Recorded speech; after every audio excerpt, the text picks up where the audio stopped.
guys, my name is Asem. I'm from Kazakhstan. I live in Almaty, and now I'm going to ask Kazakhstans what do they think about Borat. Let's go. И вот так прям, зачем вот это надо смотреть? У нас же другие проблемы же в государстве. Ол жай ғана әзіл болған сияқты американдықтар.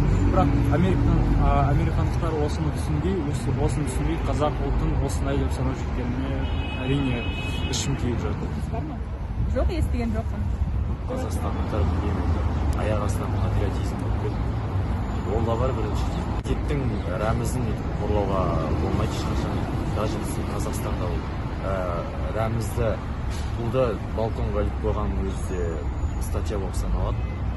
Ол тудың астына қойып билеп, ол да керек емес. Борат деген ол адам емес қой. Қандай шара қолдану керек, аға? Мал ғой.